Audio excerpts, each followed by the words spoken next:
Hello everyone, welcome to another build video, available 2 days early on Patreon / Jebro. If you want to check it out and get involved 2 days earlier with some of these builds, then you can do so by going there and paying $5 for the tier 2 tier on Patreon, as well as getting update videos and stuff like that from me over there. Otherwise, chuck a little click on the alerts button in the bottom right hand corner, as well as going and hitting subscribe. That would do me a massive favor. So thank you very much for watching. I hope you're enjoying the abundance of Guild Wars 2 content that's coming out from me ever since the balance patch came out. I'm hoping this is going to continue. Again, a lot of these builds are kind of fun for me, and they're just the way I want to play in PvP, and I'm having fun with them in 2v2s, which has been great. And again, this is another 2v2 specific build. Hence why some things are a little bit different, but this is a Reaper build, and I'm liking Necro a lot. I'm playing a big condition build as well, which is probably my biggest winner in 2v2 in all honesty. Playing a lot of Necro and Guardian on top of the Engineer as well. So let's get into the build. It is going to be Reaper, so Necromancer of course, and it's a lot of damage basically, but along with a few differences. There you're seeing blood magic right there. Now the reason I've stuck this line in is mainly utility, and there will be some differences here and there which you can pick out depending on who you are partnered with, and if it's a damage dealer or not, or if it's a support, and different things like that. So I'll tell you the changes up here, and also there are changes because, you know, there was a new trait, as there was a little bit of a trait change, as well as just the fact that, you know, I think you're going to be able to change a few things up in the on the kind of meta build there was. I mean, there was Spite. Spite was the main one that was instead of Blood, which is what I've currently got in here. Blood Magic, of course, and Spite gave you a few different things. Gave you a ton of extra damage. Gave you like Spiteful Spirit and whatnot, as well as, you know, the Spinal Shivers and stuff like that. So it's pretty damn epic. What I wanted to do with this was really give you, and that's obviously like corrupting boons and stuff like that over in Spite, as well as, you know, better chill, which really helps. You know, chilling a foe gives you, inflicts vulnerability, which was a pretty big one as well, to be honest, and you do get a lot of might through Reaper's might, of course. Now removing that damage, you do get support here. And there's a few different things you can take, of course, and this, I don't know, I'm enjoying it. It's just purely because I like some of the places in the 2v2 maps you can res quite effectively, quite nicely, like above the, you know, on the stairs on one of the maps, you know, one of the platforms which is above on the larger 2v2 map. I can't remember the names, but, you know, just places where you can res and you can easily get away with a cheeky res and not have to worry about cleave and stuff, and you're not just porting, you know, like 10 meters away or something like that. So that's why I kind of, because I've pulled off a couple of plays like that on stream and it's been quite cool. Anyway, I'm going to shut up. So what we're going to do first is we're going to go through the sigils and everything else. We're going to go through Demolisher's Amulet. Of course, gives you that toughness over the HP, but it's still going to give you the power, the precision, and the ferocity as well. Now, you can change that to Marauder if you're against a more condition-orientated team. Absolutely no worries. And I've not gone for anything with speed here because the areas are really small, and I still feel like you can run more damage or whatever as well. So I am going for Rune of the Scholar over something which would be like Rune of Speed. So Rune of Speed is kind of on the older, it's on the other build, and it just gives you vitality, swiftness, duration, and movement speed as well. And also that build, I don't think it had Warhorn. No, they changed over to Focus because of Spinal Shivers and Soul Grasp. Okay, so, which we do still have, of course. So Scholar's going to give us the extra damage that we're missing because we're taking blood.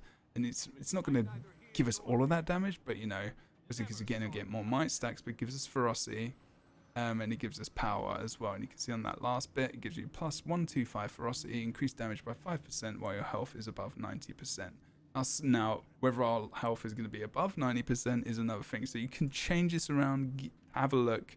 It means that when I am above 50%, 90% health, I'm doing, you know, crazy damage in that shroud, whatever. Anyway, great sword.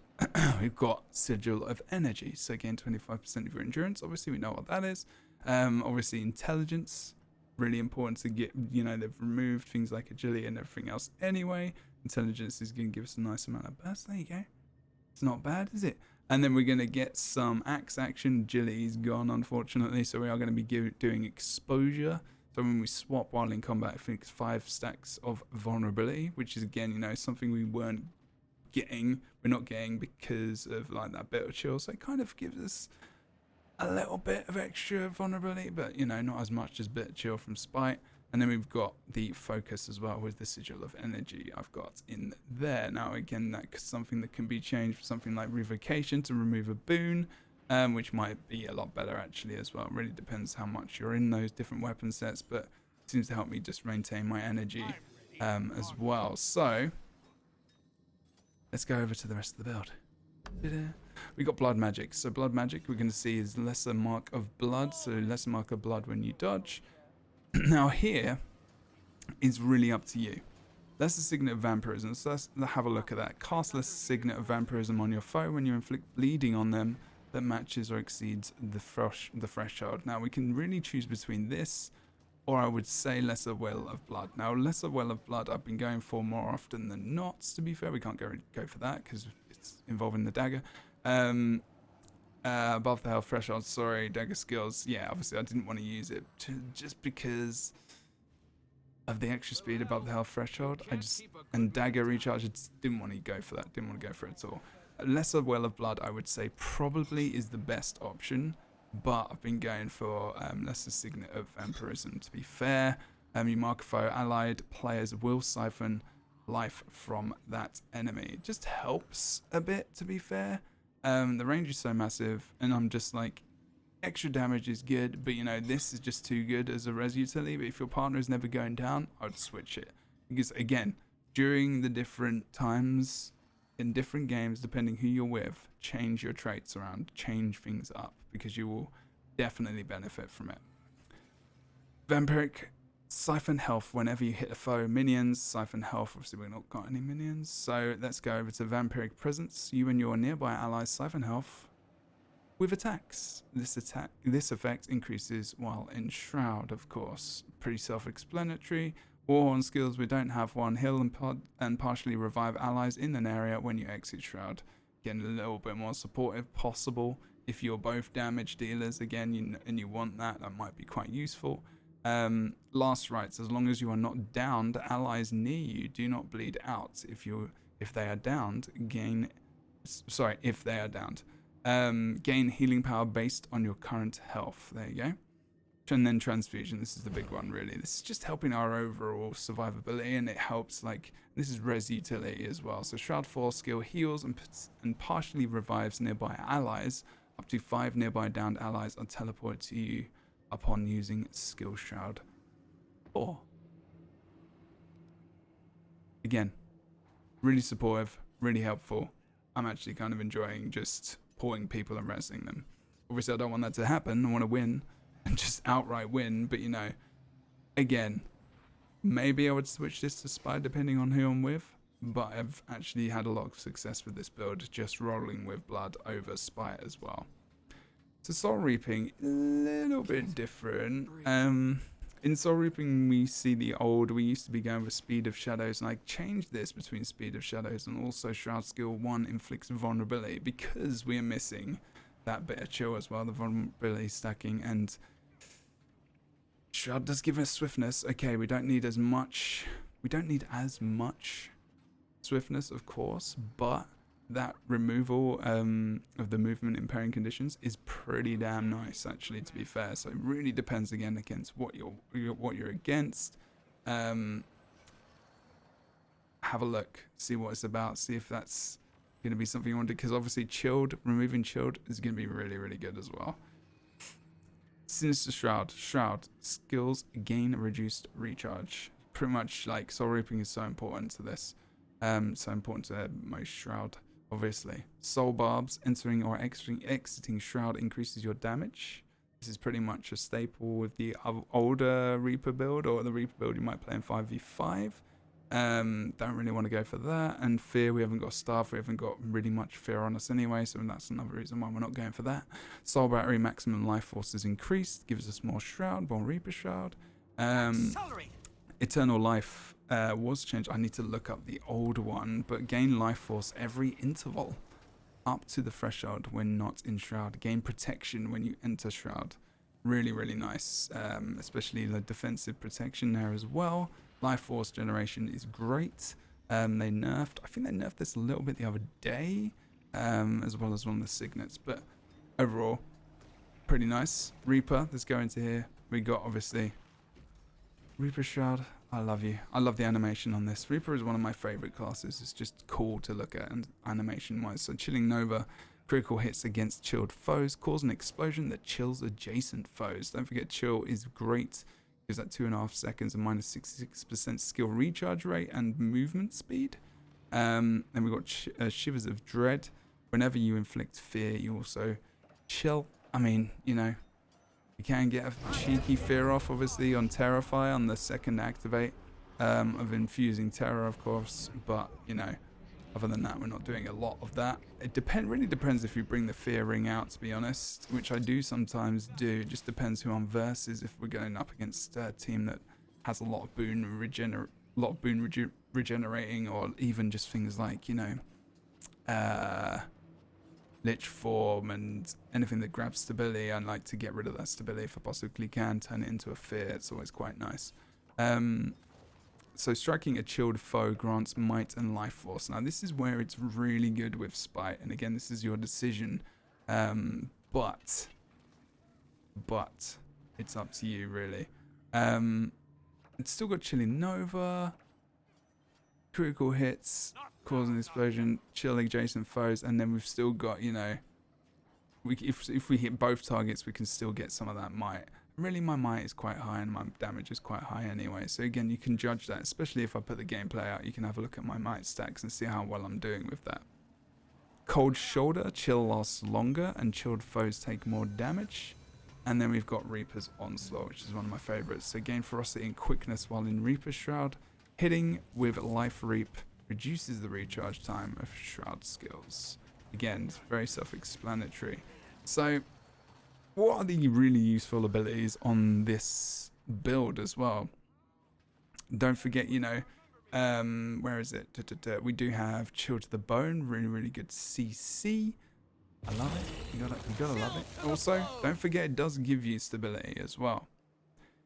Spectral Armor, obviously, is going to help us gain life force if you take damage, but big thing obviously is going to be that break stun and the protection as well. It's gaining some life force. Corruption is going to be very, very important, especially if they've got any stab. You can change it into a fear. You can obviously take those conditions as well. You want to be doing that. You want to be doing that a lot. Boons, sorry. Wow. Take away the boons. Jesus Christ. But they're going to be negative conditions, of course, the stability into fear and whatnot on top of that. And that's the two charges as well. It's really, really powerful and it's unblockable, so don't forget about that. And then it's the boons converted is going to be free. And then you got Spectral Walk, which is another one of your break stuns, which you really do need to have a lot of. And it's also good for just juking people as well. You know, if you're here, for example, and there's no quick way to get up, you pop that, you do your damage, you know, popping your blinds, everything else, and you're in real trouble. They come down, they follow you, boom, you've got a breath of fresh air and you're back up top. And you can just give yourself a little bit of a break, and that's great in some of those 2v2 maps as well. Also just gives you a little bit of speed, so you can get around a little bit quicker if you do need to just move out of a fight quickly as well. And I use that in coordination with healing, so I'll use this before sometimes just to make sure I can get, if I am running away, they chase after me and I know they're going to interrupt, I use that, port back up top, then I'll heal, and I'll be all good pretty much. Don't forget as well, different abilities, so Spinal Shivers, don't forget, chill your target and remove up to 3 boons. Really, really nice to have. 20-second cooldown, really, really low. Then you got Soul Grasp as well, so release the disembodied hand to draw life force from your foe, so this is going to help your life force regeneration. And Axe is also going to convert boons into conditions as well, so don't forget, really, really important, boon removal, boon conversion, and through some of your traits as well. So that's some really important abilities to remember. This is big damage, so summon spectral claws to slash your foe, and that's going to give you that's a big burst of damage as well. And a big ability to pick off is Death Spiral, which gives you 12 stacks of vulnerability on your target. And big things like, you know, blind is really, really powerful at the moment because, you know, there's less stability. So blind is really, really good at making sure you can get safe stomps sometimes, making sure people don't get abilities off, big abilities as well, which is what I'm talking about. And then Grasping Darkness is working a lot more in your favor now as well because it's just a lot less stability. So, you know, getting that pull off sometimes and just being able to, you know, pump out some of that damage without, you know, them coming back at you is pretty damn nice. Pretty damn nice. See the damage? It's bloody lovely. But yeah, I mean, that's pretty much it. Don't forget again, Gravedigger, really, really good on down corpses because if they're down, it recharges faster if you're hitting that low health downed ally enemy as well. Shroud is going to give you on the third skill, that's your source of stability. Then you've got another source of stability, the 12 stacks of poison coming out from Soul Spiral as well. Executioner's Scythe, big damage right there. Dark's Charge, can give you not only mobility but big damage with that spinning scythe. It's fucking amazing to look at. But yeah, I'm just enjoying this build. You can change different things. You can change chuck some shouts in. If you're against the condition class, or condition heavy classes, you could go for the more of a shout orientated build as well, and go for Rune of the Soldier as well, which is going to remove a ton more conditions than it is currently right now. There's lots of play around with this. It's really, really fun. If you're newer to the game as well, this is kind of a newer, friendly build. So if your friend doesn't play PvP much, you know, no matter, I'm not going to say no matter what he does because Necro is still quite squishy depending. This is a fun build to play. And that's pretty much what I'm about right now in the game. It's not about me making the best, most crazy builds that everyone's going to use. These builds are ones that I enjoy, that I'm wondering if you will enjoy as well. So if you enjoyed this build, chuck a like. If you didn't, let me know in the comments below as well. And I'll see you on the next one. Don't forget to click the alarm bell in the bottom right hand corner. Don't forget to subscribe. Check out the Patreon as well. Greatly appreciate your support. Some people have started to go on there and view these videos early. This video would have been up 2 days before you've watched it if you've just checked it out on the YouTube channel, up on that Patreon pledge site. And it's $5 for the tier for the month, and you get to look at all the videos early. Supports me as well, as I am in school at the moment. I'm doing content creation full time. It helps pay the rent, pay the bills, and all the things. So check us out on twitch.tv/JebroUni as well, and I will see you next time.